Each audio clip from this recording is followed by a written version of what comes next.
Thank you, ladies.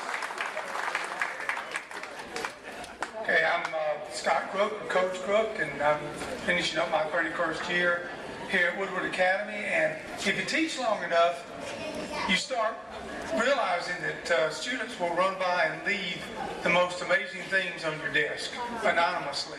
It'll be late papers, or excuses for late papers, or pleas for extensions for late papers. Sometimes they'll ask you for college recommendations or to help with applications, and if you do that, then the next thing that may end up on your desk is a really nice thank you note, or some goodies, some baked goods, or a gift card. And the only thing that's never ended up on my desk is the traditional apple that's supposed to end up on a teacher's desk. I've never gotten one of those, but as I was packing up my room the other day, after 29 years in the same place, this letter mysteriously appeared under my mouse pad. And I took a couple of looks at it, I read a few lines, and I realized that it wasn't meant for me personally, but it should be read for this occasion. So let me share this with you if you don't mind. An open letter to my dear friends, the friends of GMA Woodward Academy. How many times over the past few weeks have we heard regarding these buildings, these cliches, if these walls could talk? Or if these walls had ears? Well, we need to set something straight. Let me introduce ourselves. We are the Hall brothers. We're Brewster, West, and McKay, and who says we can't talk? Maybe we just choose to keep our thoughts to ourselves, which we figure a great deal of folks here tonight might be quite thankful for. Yes, buildings actually do have voices and ears and feelings, and we figured that this would be just about the right time for us to speak up. Over the decades, we have enjoyed all of the subjects, all of the disciplines taught in these halls. Some of the departments have relocated over the years, which we understand, leaving most recently just the foreign language and the English folks. And though we've missed our science, math, and history buddies, and we mean no offense to our foreign language friends, we have become particular fans of William Shakespeare. Because after so many years, you bet that we can absolutely quote just about all of Julius Caesar, Hamlet, and Macbeth. But our favorite lines come from Shakespeare's play, As You Like It. I'm sure you know the ones. All the world's a stage, and all the men and women merely players. They have their exits and their entrances.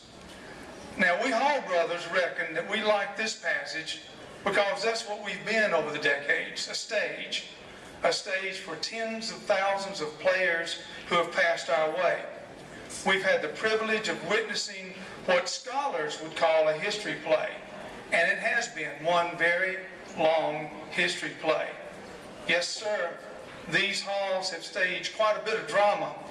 Lord have mercy, have we seen drama.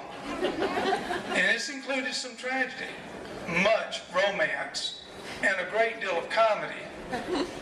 Yep, the characters starring on our stage here in these buildings have been this institution's kings and queens, princes and princesses, but there's also been a few warriors, a number of villains, more than just a few clowns, a couple of fools, and perhaps even a sprite or a wizard or two. There's been truly a cast of thousands, far too many to name. They have sprinkled magic into our yearly pageant, and these halls appreciate them more than they will ever know. Now, speaking of magic, perhaps the most appropriate line that we could steal from Shakespeare tonight comes from Prospero's farewell speech in The Tempest. Near the close of that play, the wizard declares that our revels now have ended.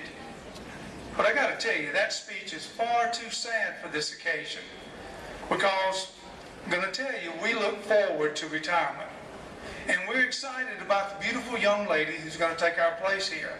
Oh yes, we checked out that newcomer's family tree, and actually we figure her to be our niece. We've seen her glamour shots, and and she certainly looks a heck of a lot like us, even though she does have a longer, much fancier name. We're proud of Miss Woodruff, and we look forward to her debut, which you can bet that we're going to attend, at least in spirit. No, this is not a sad occasion. Anyone in education knows that our world renews itself every year. When seniors graduate, we celebrate, and then immediately new students take their place and a new class of freshmen fills the numbers left vacant. So let's consider today our commencement and allow us to move on, though we're going to leave you with a wish and a hope.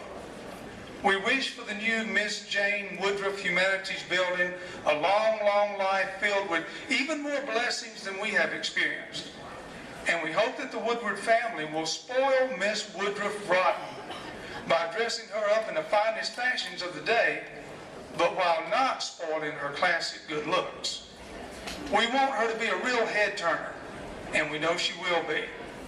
Yet more importantly, please place Miss Woodruff not just on the actual grounds that we will vacate, but upon the traditions and the values that we have nurtured and housed right here for decades. Good luck, God bless, and best wishes, the Hall brothers, Brewster, West, and McKay.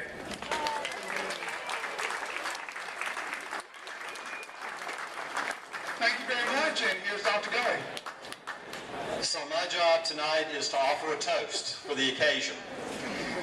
After the toast, and after you've had a chance to enjoy fellowship and touring around the first floor of this facility, we invite you to go on the other side of this facility so that you can experience and enjoy our new athletic complex and the new Moss Math and Science Hall.